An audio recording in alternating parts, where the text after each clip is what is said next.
A warm welcome from the Main Tower in Frankfurt. My name is Matthias Melms. I'm responsible for the primary markets for FIs and SSA at Helaba.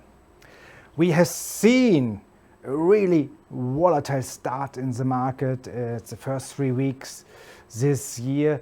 So it is more than interesting to see what is our expectation for the rest of the year.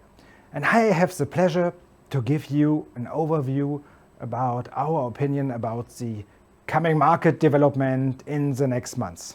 So we have seen first issuance activity for the 3 weeks of the year, and we could still draw a conclusion for the rest of the year from what happens there. So you can see here the development of issuance volume for euro-denominated covered bonds from 2018 to 2022, represented by the red dot in all of the months of the year. And we have just started with an issuance volume of roughly 25 billion euros this year. And when you follow the development of the single months in the single years, you can still learn from that we are, of course, just at the beginning, but still on a good path to higher issuance volume in 22. So with 25 billion this year, we are in line with the issuance activity that we have seen in the last full year before the crisis in 2019. So overall, I could say from that, the beginning of the year looks extremely promising. And that was the reason for the title I have chosen for this presentation. After the dawn, bright light is ahead. So what I want to express with that, the first steps of the year are looking very promising.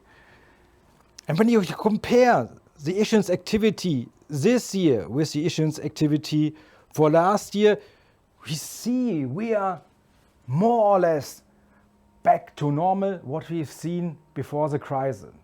The reason for that is not so simple to explain, but a lot of the reasons for higher issuance activity this year in comparison to the issuance activity that we have seen last year with just 15 billion at the beginning of January is because of the behavior of central banks who draw back all their programs, so that issuers are still at the beginning of using wholesale funding again and not relying so much on central bank funding anymore.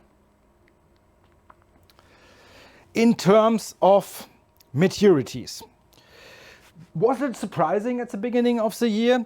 We have seen a concentration in long-term maturities between 10 and 15 years, focusing mostly on the 15-year bucket.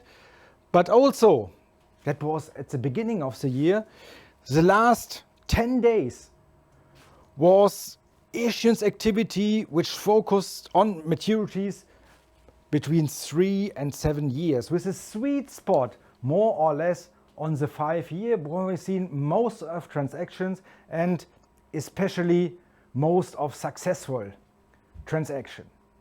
So what can we expect in terms of activity from the single jurisdictions?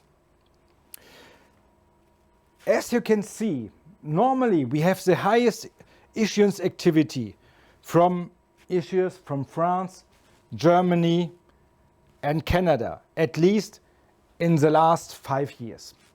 So when we look at the start of the year, you still can see the same concentration, issuance activity, French issuers, Canadian issuers, German issuers, plus other Eurozone issuers, plus the Nordics with some issuance activity from Norway so far.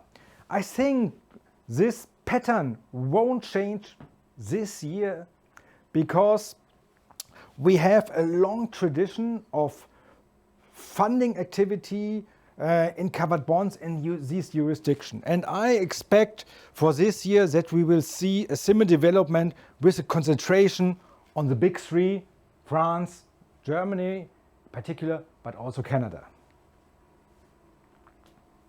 So what is now our forecast for this year?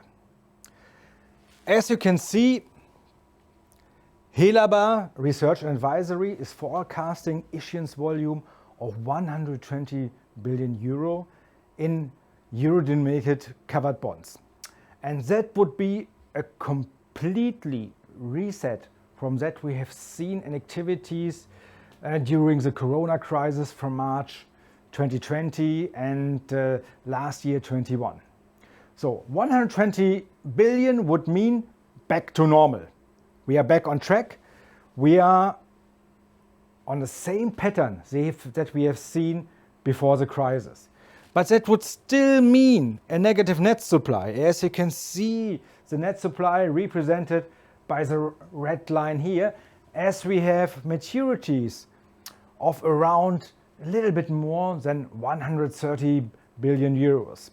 So back on track in terms of issuance activity, but still negative net supply, as we have seen the negative net supply also in 21 and 22. And this negative net supply should at least overall support spreads. So what is the investor behavior at the moment, and what will be our assumption for the investor behavior for the rest of the year? You can see here the development of the bid to cover ratio as the proxy for the investor sentiment to invest in covered bonds in primary market.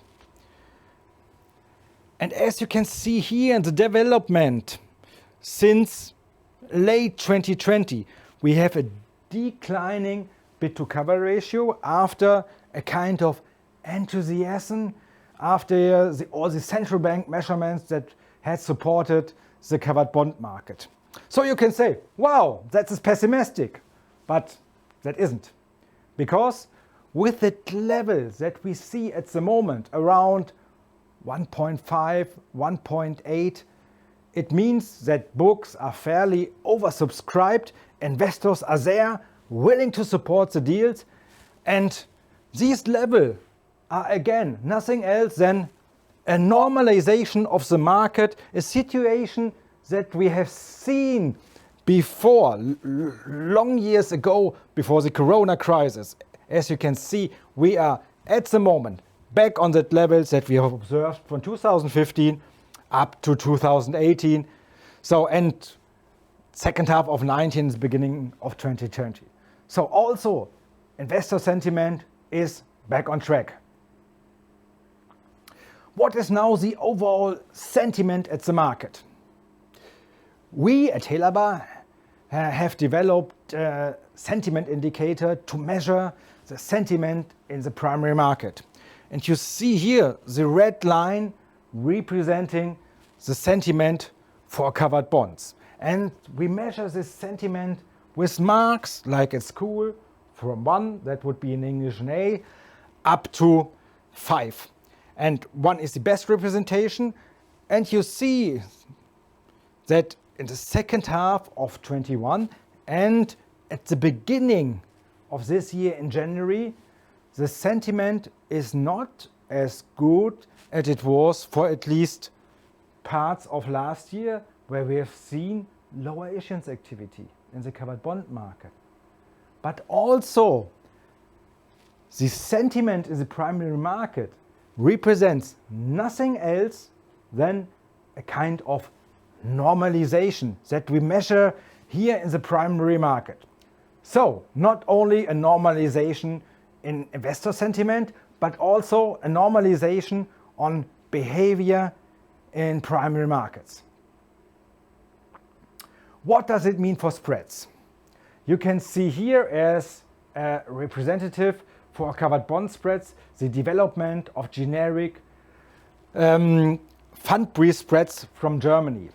And we have seen a spread compression after the widening as response of the corona crisis and a low volatile market in the second half of 21 and more or less stabilization of the spreads on low level with low volatility.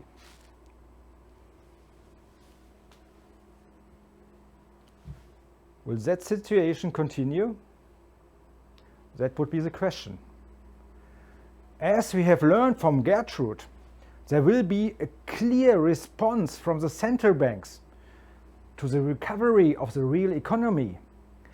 And this response of the central banks everywhere in the world, but also at some point at the Eurozone, means nothing else that the central banks won't be as active anymore in the market as they were in 2020 and 21. And that should have consequences for spreads. So we don't expect that spreads could stay in the long run on the tight levels that we observe at the moment.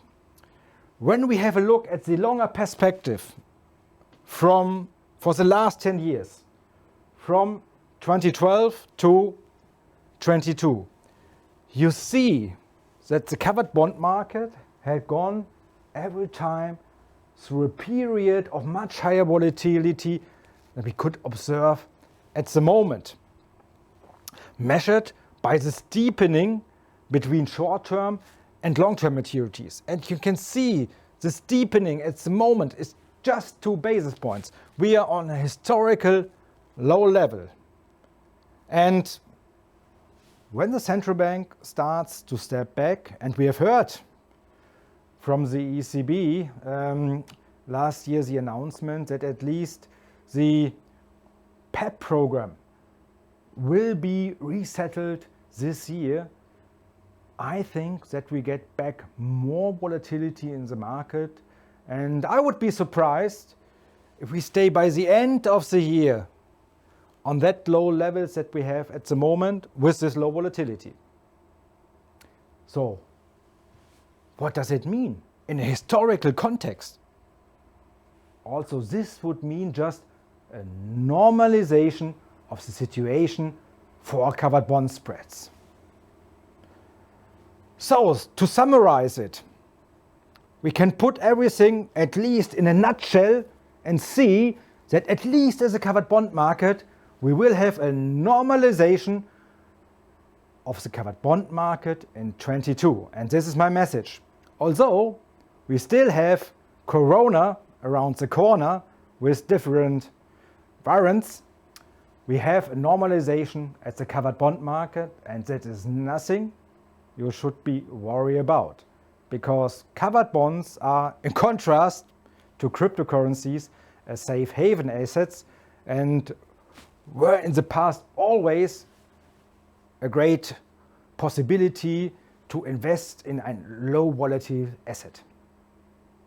So that is the end of my presentation. Let's have a look if we get some questions. So we just have one question here, as I can see.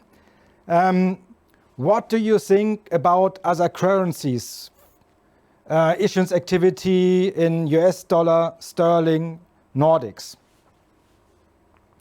A very good question, as we have only talked about the euro-denominated covered bond market. So we have seen during the Corona crisis a clear development in non-euro currencies. As you maybe all know, the euro is the most important currency when it comes to covered bond issuance activity, with a market share roughly about 2/3 of the market. But in the last 2 years, issuers, especially domestic issuers, have found their niche in issuing in domestic currency. We have seen an increasing domestic covered bond market, especially in the Nordic currencies, in Swedish krona, where we still have had a very deep market, but also in the NOKs. We have seen a developing sterling covered bond market. And I think that are developments that will not disappear. when we have this normalization. So, and I think domestic issuers will have in the future a good opportunity to do at least a part of their domestic funding with domestic currency. Swedish krona, NOKs, also sterling. So, but it won't replace, of course, the euro covered bond market. So opportunities, additional opportunities for domestic issuers, but also opportunities for flexible investors. So we don't have any questions anymore. I can only say thank you for your time. Thank you for the possibility for Gertrude and for me to present our view on the market. Thank you for the interest. And I can only wish to all of you stay healthy and always have in mind Helaba, your bank for capital markets. My name is Matthias Melms. Thank you very much.